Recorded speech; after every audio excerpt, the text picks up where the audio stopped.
fuck is this kid? A Marvel fanfiction written by ILike_color on AO3. Natasha sips her tea, slowly flicking through the pages of her magazine. Steve hummed slowly to himself, reading the paper over a cup of coffee. Sam and Clint were each making themselves breakfast, hip-checking each other every so often. Bruce was standing at the coffee pot, waiting for his morning caffeine fix. Wanda and Vision were sitting at the couch, watching the news. Bucky strolled in, depositing 3 empty glass cups into the sink. It was peaceful. Until it wasn't. "Shit!" someone exclaimed, dashing into the kitchen. Everyone jumped, even Natasha. "Shit, shit, shit, shit, shit!" The speaker appeared to be a teenage boy, dumping a cup and mug into the sink and dashing towards the elevator. The doors opened up as he ran into it, the doors closing, leaving everyone in a state of shock. "What the fuck?" Sam said, breaking the silence. "And more importantly, who the fuck?" Natasha responded, setting down her teacup. "Friday, who was that?" "I'm sorry, Miss Romanoff, I can't tell you. But I can tell you he has clearance to be on this floor." "Huh?" They resumed their morning routines, albeit slightly tenser than before. Tony sauntered in, tapping on a start pad, talking to someone. "No, He paused. "What you mean he left it?" "I saw him leave with it. May, I handed him the damn thing. I literally taped it to his arm. How did he lose it?" Everyone stared blankly at the billionaire. "He what?" Tony squawked, blinking a few times, then burst out laughing so violently he nearly fell over. Bruce hurried over, grabbing the start pad before it fell to the ground. Tony slid to the floor, cackling. "No, are you serious?" he exclaimed, waving Natasha's hand away. "No, May, you're joking. There's no way." He wheezed violently, crumpling to the floor. Everyone looked at the billionaire on the floor. Clint shrugged and continued making his toast, while the others still watched, concerned. "Friday, is he okay?" Steve questioned warily. "Boss is perfectly healthy. His serotonin levels have actually increased." "How the fuck did a pigeon take it?" continued Tony. "Yeah, okay, something's wrong." Natasha marched over and snatched the phone from Tony, who made no move to take it back. He just kept cackling to himself on the floor. "Excuse me, this is Natasha Romanoff. Who is this?" Natasha asked calmly. Heard laughter from the other side, and a choked response came a moment later. "Hello, Miss Romanoff. This is May Parker." "Is everything all right?" Natasha asked, looking warily at Tony. "Everything's peachy. My nephew allegedly lost a very important document this morning, and their entire adulthood depends on it." "Do you need help finding it?" "No, but thanks for offering." Tony collected himself enough to grab his phone back. "May, I'll call you back later," he wheezed into the phone before hanging up.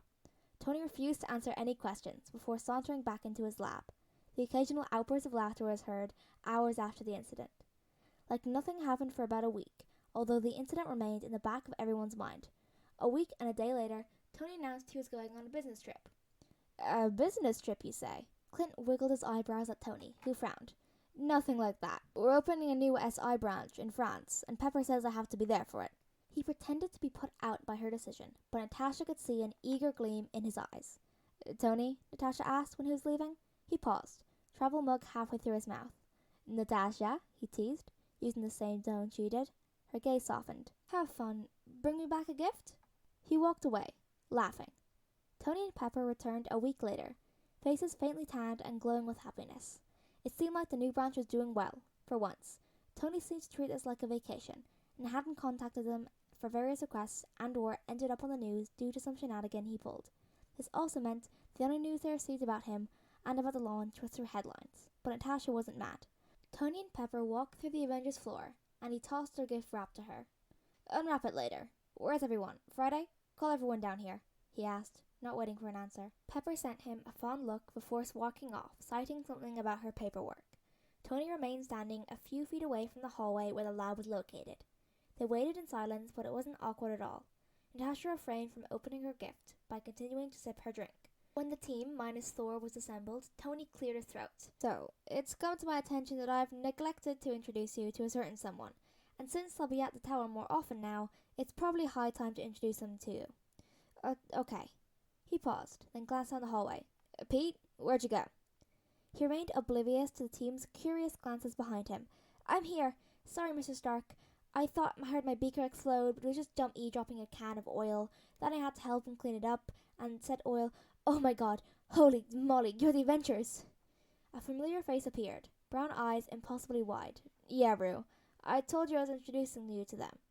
Also, how'd you already start an experiment? We just got back. No, you did not tell me that. And it was one of my experiments. I just added a bit of extra chemical to see what would happen. You added a potentially explosive chemical to an old experiment in my lab.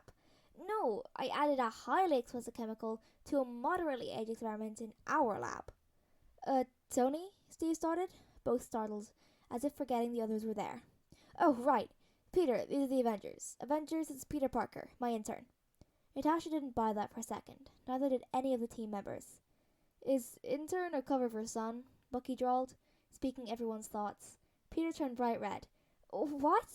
I'm not Mr. Stark's son. I mean, that'd be cool, but I'm not. We've checked. I would show you my DNA result, but I've been forbidden by both Mr. Stark and my guardian. I would love to show you my birth certificate, but that's also forbidden. I would show you my parents, but they're dead, so I don't know what to tell you. They collectively blinked at the word vomit, then blinked again as the last sentence registered.